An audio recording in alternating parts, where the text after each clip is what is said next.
Good afternoon, Child Care Profit Strategy community. I'm your host, Shanita Jones, CPA, owner of Jones Taxes and Financial Services, where we are the accountants that care, proudly serving child care businesses, helping you to maximize your profitability. And I have something to talk to you all about today. In the news lately, there's been so much going on in the news. But the main thing I came here to talk to you today about is the information that the IRS is proposing. Some of you may have received emails or letters from your banks or other financial institutions informing you that if the current administration's plan goes forward, the banks will be required to report all deposits of $600 or more into your bank accounts. This is your business bank account, your personal bank account, all bank accounts, all amounts over $600. So when I read it, I thought, if it passes, that'll be interesting. If it doesn't, that'll be interesting. But that wasn't the kicker. That's not what I'm here to talk to you about. I'm here to talk to you because I received several messages and read several comments of people actually posting. Now, this is none of our people, of course. Some other people.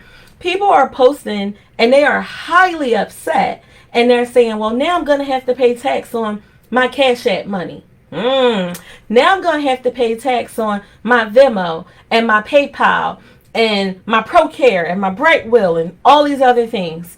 Well, I'm here to tell you that this is nothing new.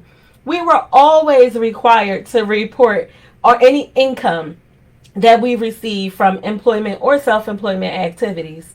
So if this new legislation does pass, and it is not law, it is proposed, that's why I hadn't had anything to say about it.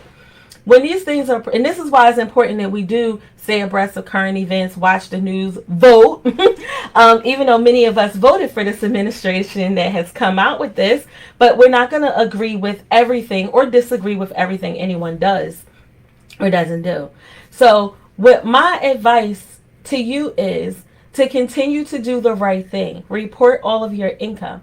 If you haven't been doing that, I preach a whole lot about that. We actually have some exciting stuff coming out. The ABCs of a financially fit childcare business.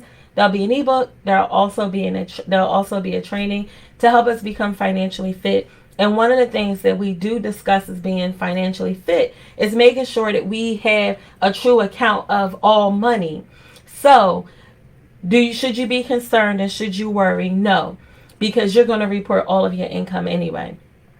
Cash App, I have not a doubt in my mind that Cash App has a lot to do, and systems like Cash App has a lot to do with why the IRS is coming down with this proposal. And it's because so much income has gone unreported for so long.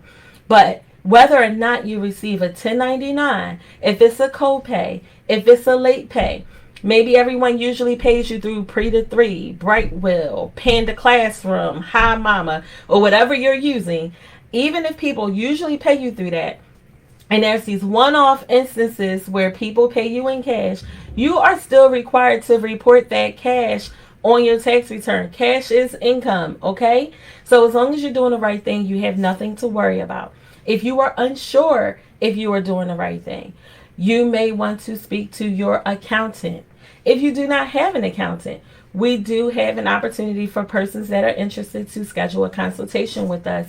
And we can talk about your cash handling systems, your cash flow systems, your tax reporting, and all that other fun stuff, that business side of the child care business that honestly is so easy to be passed off as second nature when we're more concerned and focused with keeping people safe and taking good care of our staff and our communities and our children.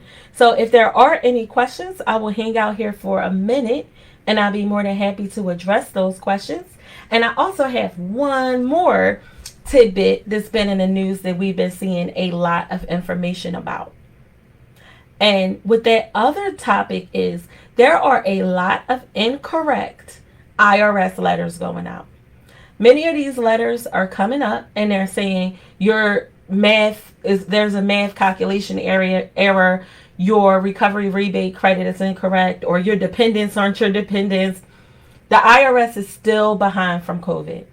Try calling them if you don't believe me. I just called the IRS 7 times today for the same person repeatedly, and I kept getting the same message: call us back another day. We're busy. No lie, that's what it says on the practitioner line.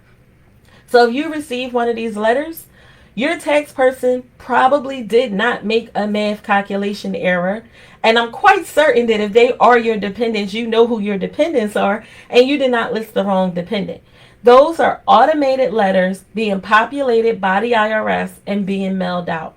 And unfortunately, if you do get one of these letters, don't call your tax person. I got a letter. Oh my God, the sky is falling. Because he or she has no idea what the heck you're talking about.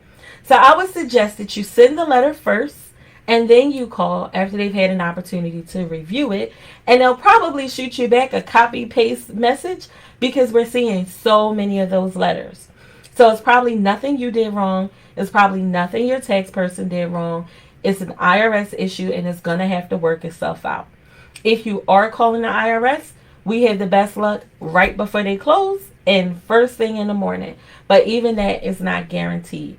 And when we call on the practitioner line, they seem to be devoting more of their resources to talking to the taxpayers. So if I'm not the taxpayer, I can't call the taxpayer line.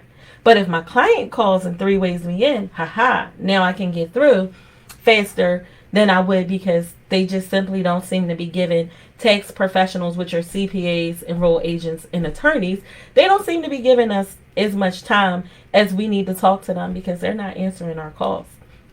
So the two things I came here to share with you about today was, number one, all the confusion about the banks reporting all your information to the IRS.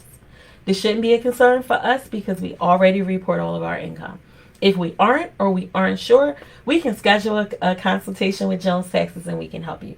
The second reason I came to talk to you all today is to tell you to keep an eye on the mail, read your mail, do not disregard, displace, dismiss your IRS letters, but understand that the IRS is behind. They still have not recovered from COVID, and it seems that they are sending out a whole lot of letters very prematurely at that.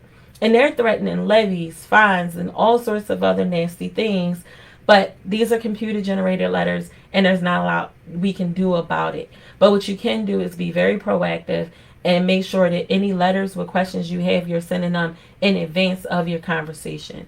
And more than likely, your tax professional, your accountant, will probably have already been very familiar with this and tell you there's not a whole lot that we can do right now. So thank you to those who asked those two questions. We'll revisit coming back here for Let's Talk Tuesday like we used to. But again, if we don't get no interaction, this is Let's Talk Tuesday. So if I'm the only one talking, that's not us. That's not let us. That's what Let's is an abbreviation for. So if that happens and if the poll goes well, we will be back with regularly scheduled Let's Talk Tuesdays. Otherwise, I will come back when suitable. So thank you so much for your attention. Tell a friend, invite a friend to the group. We're about to have a lot of stuff going on in a real short time. Thank you. Bye-bye.